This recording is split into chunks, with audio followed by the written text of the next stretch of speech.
Hey everybody, Martika here, and today I am here to share my testimony with you guys.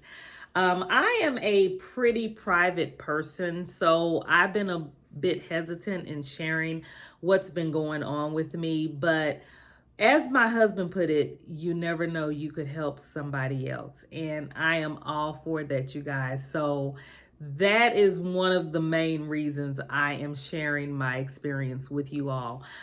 For those of you, this video is for my Facebook friends. This video is for my YouTube family, and that way I don't have to do it twice. So I wanted to share my experience. Those of you, especially on YouTube, noticed that I was absent for about a couple of weeks or so. And I just wanted to tell you why, because this really could help somebody else. So on today, literally today, 3 weeks ago, okay, so on June the 2nd, I was told to go to the ER. And the day before that, on June the 1st, I had went and got some blood work done. Okay, and I'm gonna tell you what led me to doing that. The entire month of May, I had been going through, changes in my body. I was hot flashing, you guys. I was very, very moody. Things that fell under the umbrella of menopause. And I thought that that was it, because it matched. As the month went on, I was drinking my water, trying to get my water intake up. Come the last week of the month or so, the last 2 weeks, I was drinking excessively. And I'm talking about, I was probably killing a case of water every 3 days or so by myself. And the last week of May, I began to feel very, very fatigued. The most fatigue I've ever felt in my life, to the point to where my eyes was like halfway open. And I really, if I opened them any further, it was like a force. And I was just really tired. I would sleep at night, and then, I would get up the next day. I would still feel really tired, but I would move forward. I was still keeping my 2-year-old grandson, and it was just, it was very different, in my body. And so I said, I need to get this looked at. Something must be off. My estrogen or something must be off. Something must be very low in my body. So I need to get it checked because I have no energy. So I could not get in with my family doctor because he was out of town. No one else in the office had any openings. I called my OBGYN because, of course, I'm thinking it's hormones. So she had no openings. So they said, well, we have a nurse practitioner you can see. I said, okay, that's fine.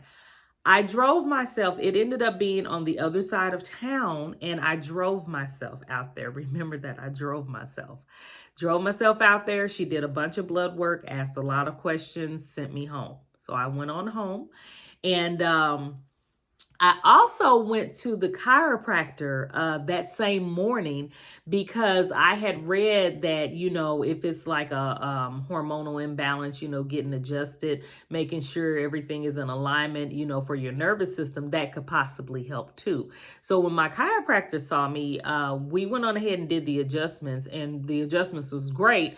But he even told me, he said, yeah, you're not looking too good. You probably do need to get some blood work done.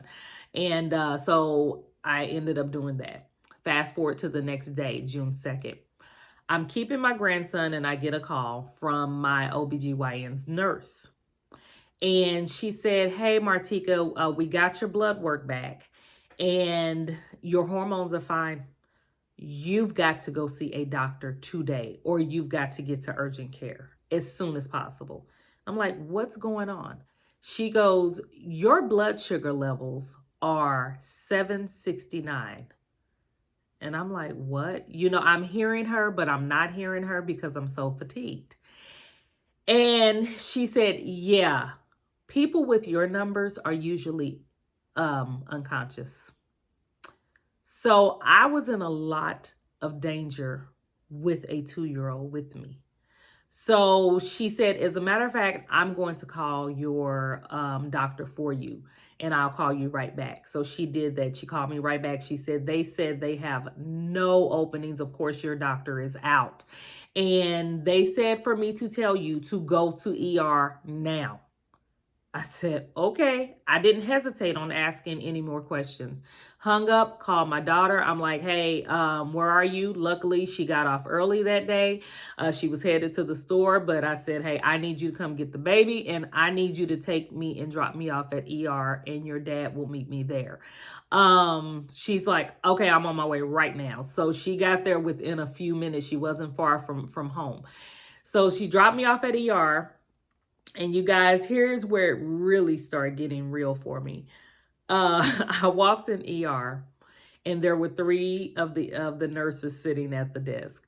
And they were like, hi, what are you here for? And so I told them, I said, well, I got a call and I was told to come in. And this is how I'm talking to them. I'm totally fatigued, but I'm talking to them like this. And because she said that my blood sugar levels are at 769. And one of the nurses goes, what? And all three of them just sat there staring at me with their mouths open, like they were looking at a ghost. And I'm standing there and I'm like, so what? She said, did you say 769? I said, yeah. She said, okay, I need you to have a seat right there. And so she had me have a seat close by. And next thing I know, within 5 minutes, here they come with the wheelchair. And I'm like, oh, okay, well, I walked in here, but all right, I'll get in the wheelchair. They get me back, get me in the bed and everything. And you guys, the ER doc was in my room within like 5 minutes. I've never seen an ER doctor get in a room that fast, okay? And if you've ever had to go to ER, you know they don't get in a room that fast unless you're dying, literally. So he comes in. He's like, okay, I have taken a look at your blood work. I mean, at your report, from the lab work that they did. We're going to do some more just to confirm some things, and I'll be right back. Okay. So they did some more. He came back not long after that because he ordered everything stat. He goes, okay, so here's the deal. You have diabetes. I said, what? He goes, you've never been diagnosed before? I said, no. He said, you came in here DKA. That's like under the category of type 1. You came in with ketosis. He said, numbers that high usually don't walk in. You've never been diagnosed before? I said, this is the first time I've heard it. He said, okay, we've got to get you on an insulin drip. So I'm going to have the nurses do that. We're going to run some more blood work now that we know what's really, really going on. And we're going to see if we can't start getting these numbers down. So they're pricking my fingers. They're sticking my arms, you guys. My husband comes in while all of this is going on. And he's like, what is going on? I said, I'm dehydrated. They cannot find a vein for my IV. He goes, dehydrated after all that water you've been drinking in the house? And I said, yeah, I was pretty much told by the doctor that everything that I was drinking was literally going through me, through my urine to be exact, along with all of the nutrients I was eating. And I was losing weight, you guys. That's another thing. I was losing weight. I started losing like 2 to 3 pounds a week. And I went from, no, I'm not going to tell you my weight on here, but just know that I lost at least 10 pounds and it was steady going down. Okay. Let's put it like that. We ain't going to get that personal. So, after that, long story short, they could not find a vein. Even my best vein would not cooperate. It was collapsing. All of my veins were collapsing because I was dehydrated. I was so thirsty, you guys, like the last week before I went into the ER. I was so thirsty. I was literally having to have a bottle of water outside the shower. Okay. That's how excessive my thirst was, that I needed water with me every time I turned around. And so he told me he comes back in. He said they haven't found an IV. They told me no. They even brought like the machine that it's almost like an x-ray where they hold the light up to the veins. They hold it up, to be able to see the veins. They tried it that way, could not get a vein to cooperate. So he said, "Okay, I'm going to try something here." He said, "I am going to see if I can get a vein in your neck." Okay. All right. So let's do it. I was a phlebotomist for 10 years. So I'm not afraid of needles, but that one, I was like, yeah, okay, well, if that's the only place you've got to go, let's do it. So he checked and everything. He got it, you guys. I had an IV right here in my neck. And he said, once we get you hydrated, then we can find another vein, and move that. So, yeah, they ended up not taking that out till later on. But he said, I'm going to try to send you home tonight, see if we can get your numbers down and try not to keep you. Long story short, you guys, they ended up keeping me. I didn't walk out of there till 4 days later. I stayed in the hospital for 4 days. The only other hospital stay I've ever had, period, in my life was when I went to have my daughter. And that was a C-section. So back then it was 3 days. That's the longest time I've ever been in the hospital and the only time. So I was a bit nervous, about that. But at the same time, I said, okay, God, it's me and you. I got to put all my trust in you to get through this. Because of the fact that they're wheeling me upstairs, this must be really, really serious. Got me in there. The staff was great, you guys. The staff was amazing. Everybody was so helpful. Not one rude nurse, not one rude doctor. I mean, even the cleaning people were just amazing. Everybody was just so polite. My husband was just floored. He said, "This staff here is just wonderful." Um, my mother came and stayed with me the first night. She was supposed to leave and go out of town. She was like, "There's no way I'm going with your numbers this high until you start improving." So she came and stayed. And my husband, of course, he came and stayed round the clock. He was there. He would leave for a little bit, or he would leave to go home and go to bed because my mom was up there. He stayed the second night with me. I mean, they were just there. My daughter was definitely there with me, to seeing about me every chance she got. And if she wasn't there, she was calling me. So my brother, my sister, my sister came and checked on me. My brother tried, but at the time he did, I told him, don't even come because you're going to be watching me sleep. I was tired. So my family, let's just say they were there for me. And my friends who knew, those who knew, not everybody knew. There were when I say a handful of people that knew, I mean a handful of people, simply because I was focused on myself, you guys. And there's nothing wrong with that, especially when you got to take care of you, especially when you've had a near-death experience. You've got to kind of close your eyes to everybody else and focus on you. And so I saw the endocrinologist, who gave me permission to eat. I did not get to eat until the next day. And I was just so happy to see her. But she let me know, she said, the way you came in here, you're not a type 1. You're not a type 1 and you're not a type 2. You're a type 1 because of your numbers, but you're not a type 1 because of your age. You're a type 2 because of your age, but not so much because of your numbers.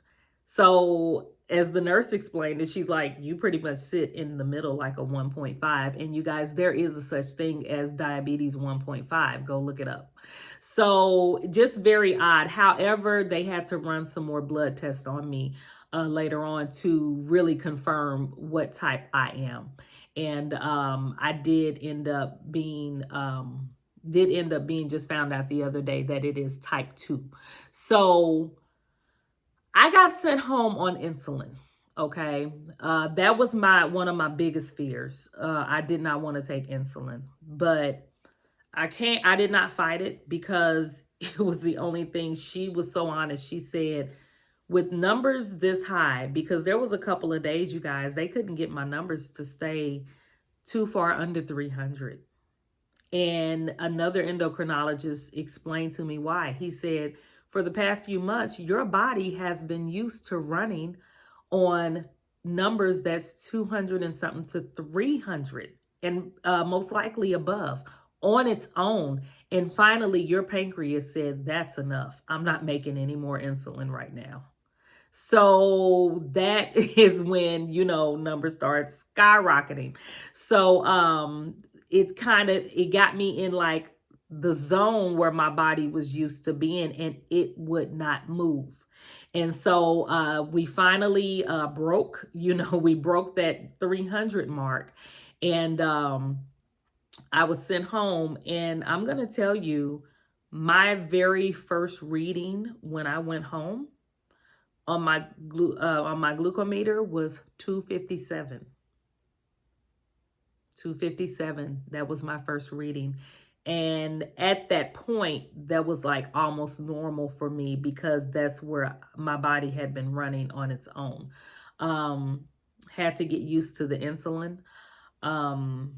She let me know immediately it's reversible with diet, with exercise. And you guys, I was all over that. I've been all over that. I thought that I ate pretty good, from the beginning, but after this, I also learned that there's so much room for improvement, and that I have been doing. So that is my goal, to continue to improve. Praise report. I am off within 2 weeks time after being out of the hospital. She backed me off quite a bit of my insulin. And she told me, she said, because of your diet, the way that you have really changed things up for the better, the way that we've told you to, and because you've been exercising, evidently, she said, from the looks of your numbers, it's almost to me like your pancreas is trying to wake up and start creating its own insulin again. She said that's what it's looking like. And I couldn't be more pleased, you guys. So she backed me off of some of my insulin, because she said that I may be getting too much insulin, because my numbers kept then dropping too low. So we did that. And then, you guys, just the other day, when I was told that my report had came back that I was type 2, I'm totally off one of them. Okay. So one of the insulin pens, I was on two. One of them, I'm completely off of it. So that's within 2 weeks time. I am so very happy. I just have a sense of normalcy again. And I just give God all the praise for that. The other thing that was a shocker was that, diabetes have this nightmare of a covering, about eyesight, eyesight worsening and everything. Well, I went to the optometrist because my eyesight started changing. Everything started going blurry, made me very nervous. Took my contacts out, I could see clearer. So my eyesight actually improved, you guys. Pretty excited about that. It's been fluctuating. At one point, it went almost to 20/20. Okay, my eyesight literally at the very beginning, it went from a negative 3.50 to a negative 0.75. Okay. But as we backed off of the insulin, it started fluctuating again. And now I'm at a -2.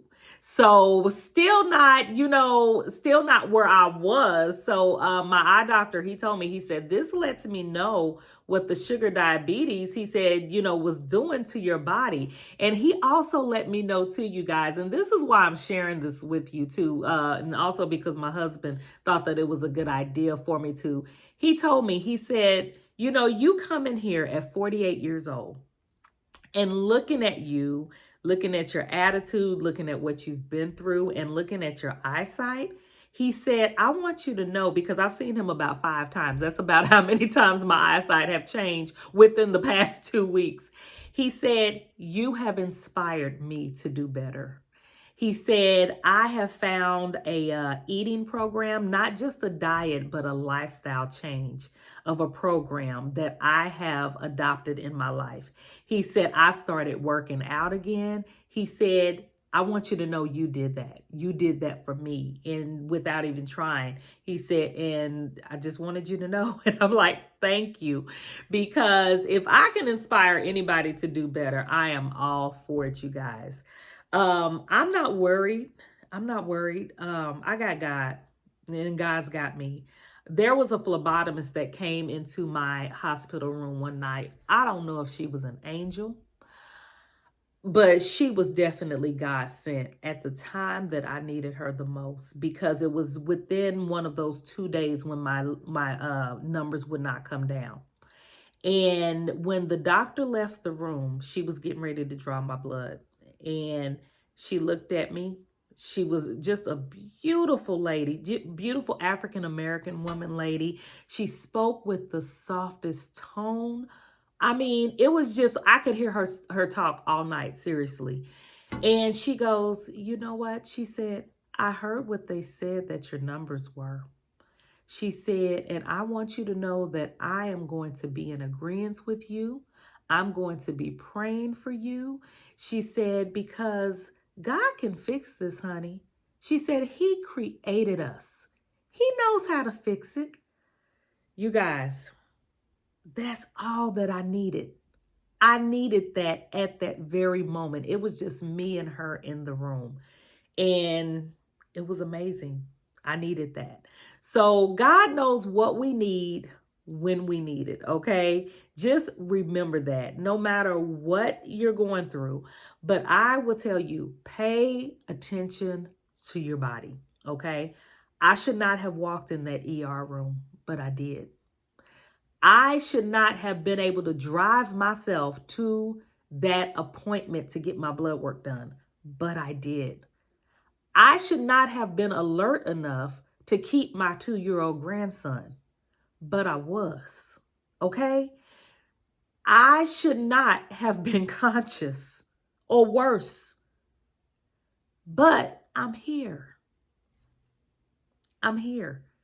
And evidently, God has a purpose for me.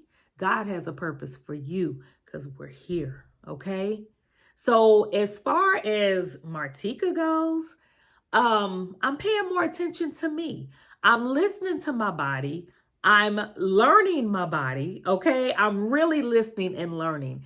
When my body tells me it's tired, I stop what I'm doing and I'm going to rest. I'm not pushing myself any longer, not for anybody. I'm telling you, and my husband wouldn't let me if I tried. It's just something about just this experience. It just makes you see life in a whole different way. I'm telling you. It makes you see those who are really there for you. It makes you see those who are not but still love them. It makes you see the stuff that don't matter. It just gives you a whole new light to this life. And I'm just not down with the small stuff, just with petty things. I'm just not. I'm for laughing, I'm for loving, I'm for peace. Okay? That's all to it, all right? And I'm definitely for sewing, all right? So that's my therapy, you guys, and you know it.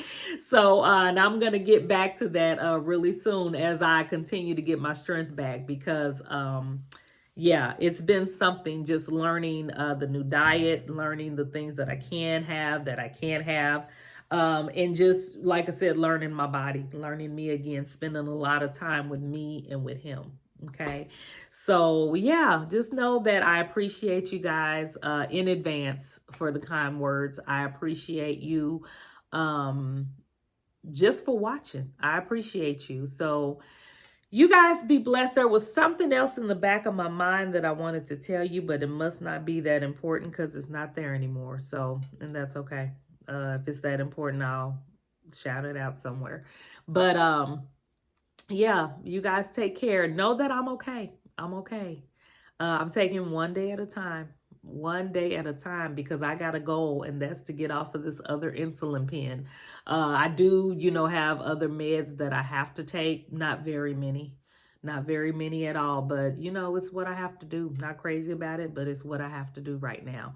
So I'm going to continue to work on me so that I can push to get off of those and just live this life as best as I can. So thanks for listening. And I'll talk to you later. Bye bye.